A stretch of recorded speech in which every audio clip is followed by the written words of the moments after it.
Hello friends, welcome back to my channel. এই মুহূর্তে এসএলএসটিকে নিয়ে অনেক বড় আপডেট উঠে এসেছে। এই মুহূর্তে নবম দশমের ভেরিফিকেশনে হবে 3 গুণ বাতিল। এটা সবচেয়ে বড় খবর। সেকেন্ড, এসএলএসটি কি বাতিল হবে? এটা নিয়ে অনেকের মনে অনেক প্রশ্ন। সামনে ফ্রেশারদেরও কি সুবর্ণ সুযোগ আসছে? এই বিষয়টাও আমি আলোচনা করব। আর এসএলএসটি 11-12-এর যে ফাইনাল মেরিট লিস্ট সেটা কবে বেরোতে চলেছে, এই সমস্ত বিষয়গুলো ভিডিওতে আলোচনা করা হবে। তো অবশ্যই তোমরা কিন্তু পুরো ভিডিওটি দেখতে থাকো, ভিডিওটি স্কিপ করবে না। স্কিপ করলে ইনফরমেশন ছাড়া পড়ে যায়, তখন তোমরাই কিন্তু কমেন্টে বারবার জানতে চাও যে এটা কী হবে, ওটা কী হবে। তো যাই হোক, আশা রাখবো তোমরা পুরো ভিডিওটি দেখবে। আর ভিডিওতে যদি তোমরা নতুন হয়ে থাকো, এই চ্যানেলে নতুন হয়ে থাকো, অবশ্যই রিকোয়েস্ট রইল চ্যানেলটিকে সাবস্ক্রাইব করে দিতে আর পাশে থাকা বেল নোটিফিকেশান অন করে দিতে, কারণ যখনই আমি এরকম ইনফরমেটিভ ভিডিও পোস্ট করব সবার আগে তোমাদের মোবাইলে পৌঁছে যাবে। তো প্রথমেই আসা যাক 11-12-এর মানে একাদশ দ্বাদশের যে ফাইনাল মেরিট লিস্ট সেটা কবে প্রকাশিত হতে চলেছে।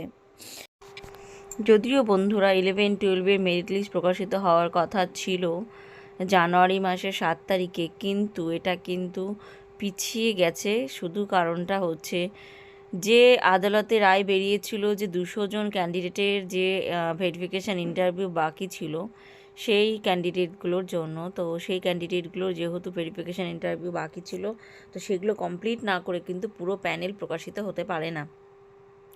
তো তোমরা তো জানোই সেই বিষয়টা, এর আগে ভিডিওতে আলোচনা করা হয়েছে। তো সেটা যেহেতু ওই মাসে হচ্ছে, তো এই জন্যই এই জানুয়ারি মাসের ফার্স্টে কিন্তু প্যানেল প্রকাশিত হওয়ার কোনো সম্ভাবনা নেই। 11-12-এর যেটা প্যানেল সেটা কিন্তু জানুয়ারি মাসের একদম শেষের দিকে প্রকাশিত হবে।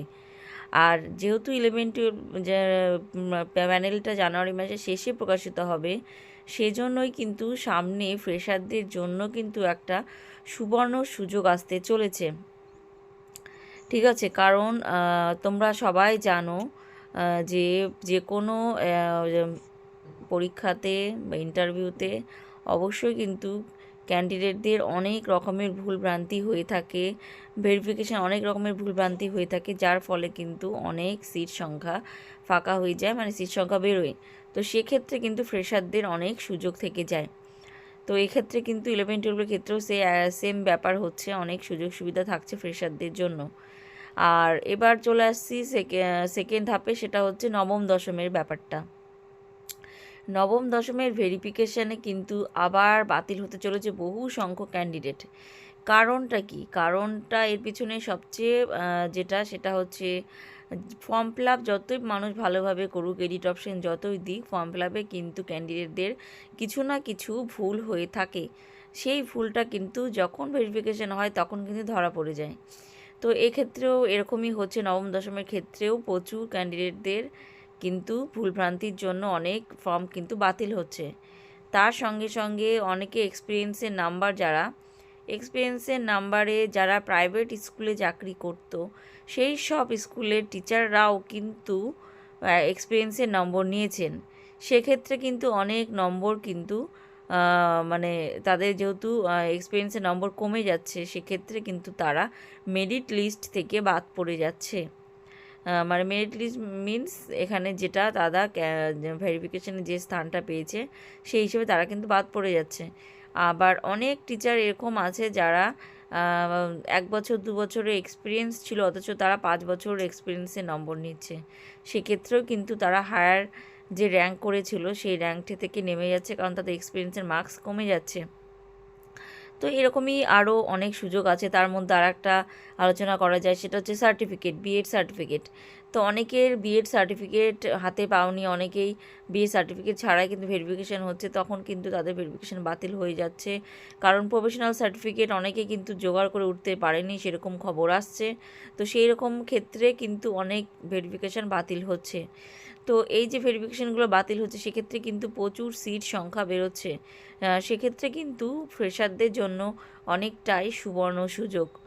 আর যত জানুয়ারি মাসে যদি 11-12-এর এইটা বেরো হয়, যদি মেরিট লিস্টটা বের হয় শেষের দিকে, সেটা কিন্তু নবম দশমের ক্ষেত্রে খুবই একটা মঙ্গলজনক কথা। কারণটা হচ্ছে 11-12 যদি ফাইনাল মেরিট লিস্টে সব যারা নবম দশমের টিচাররা ছিল তারা 11-12 দিয়েছে, তারা যদি 11-12 যদি চাকরিটা নিয়ে নেয় তাহলে কিন্তু নবম দশমের টিচারদের কিন্তু সেক্ষেত্রে কিন্তু অনেকটাই লাভবান হবে তারা, কারণ অনেকটা ভ্যাকান্সি সেখানে ফাঁকা হয়ে যাবে। কারণ তারা 11-12 নবম দশম দুটোতেই ছিল, তারা নবম দশমের যেহেতু সিটটা দখল করে রেখেছিল, সেক্ষেত্রে যদি এসএলএসটির 11-12 যে প্যানেল সেটা যদি জানুয়ারি মাসের শেষে প্রকাশিত হওয়ার পর যদি নবম দশমের হয় তাহলে সিটটা কিন্তু ওখানে ফাঁকা হয়ে যাবে। তারা যেহেতু 11-12 জয়েন করে যাবে, তখন ওই ফাঁকা সিটে কিন্তু নবম দশমের ক্ষেত্রে কিন্তু ফ্রেশারদের ক্ষেত্রে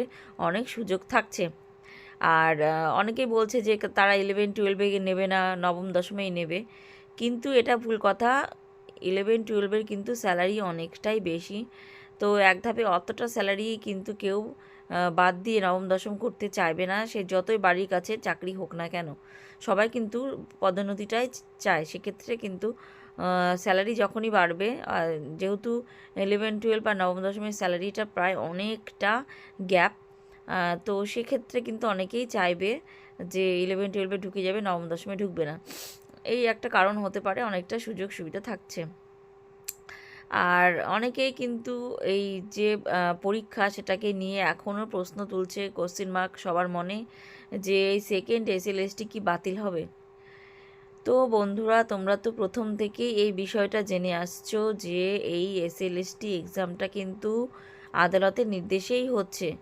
2016 সালের যারা ক্যান্ডিডেট তাদেরকে, যে তারা চাকরিহারা যে ক্যান্ডিডেট তাদেরকে চাকরিতে ফেরানোর জন্যই কিন্তু এই যে এক্সামটার আয়োজন করা হয়েছিল। সেক্ষেত্রে আমাদের রাজ্যের মুখ্যমন্ত্রী চেয়েছেন যে তার সঙ্গে সিট সংখ্যা কিছুটা বাড়িয়ে ফ্রেশারদেরও যুক্ত করা হোক। তো এখানে সমস্যাটা ফ্রেশারদের নিয়েই হয়েছে। যদি এরকম হতো যে শুধুমাত্র চাকরিহারা ক্যান্ডিডেটদেরই পরীক্ষা নিয়ে তাদেরকে চাকরি দেওয়া হবে, তাহলে কিন্তু এখানে সমস্যাটা থাকতো না, তাহলে কিন্তু ব্যাপারটা স্মুথলি মিটে যেত। আর যেহেতু এটা ফ্রেশার আর চাকরিহারা দুজনদের মধ্যে একটা গণ্ডগোল পেকে যাচ্ছে এই রিক্রুটমেন্টটাতে, সেহেতু সবার মনেই কিন্তু অনেক রকমের প্রশ্ন আসছে যে এটা কি বাতিল হতে পারে। তো তোমরা এই দিকটা কিন্তু অবশ্যই মাথার মধ্যে রাখবে। যেহেতু আদালতের নির্দেশে চাকরি হচ্ছে, ওদের কিন্তু আগস্ট মাস পর্যন্ত সুযোগ দিয়েছে, কিন্তু সেক্ষেত্রে সুপ্রিম কোর্টের নির্দেশ ছাড়া কিন্তু এই এসএলএসটিটা কোনোভাবেই বাতিল হতে পারে না। কারণ সুপ্রিম কোর্টের নির্দেশে যখন কিছু হয় তখন কিন্তু সেটা সবাইকেই মানতে হয়। তো এটা বাতিল হওয়ার কোনো রকমের বিন্দুমাত্র সম্ভাবনা নেই। তো যারা মনে করছে বাতিল হবে তারা মনে করেই থাকো, তাদের তো আমাদের আর কিছু বলার নেই। তো বন্ধুরা, সামনে কিন্তু ফ্রেশারদের এই সুযোগটা আছে। আমি যে কারণগুলো বললাম, যে কারণে সিট সংখ্যা প্রচুর প্রচুর বাড়বে, তো তোমরা অবশ্যই ফ্রেশারদের কিন্তু বলবো ধৈর্য রাখো। তোমাদের সামনে কিন্তু সুযোগ আসছে, তো তোমরা প্রিপারেশনটা কিন্তু অ্যাটলিস্ট ছিল না, সবাই প্রিপারেশনটা নিতে থাকো। এইটুকুই বলার ছিল। ভিডিও ভালো লাগলে অবশ্যই কিন্তু লাইক কমেন্ট শেয়ার করো, সাবস্ক্রাইব করো।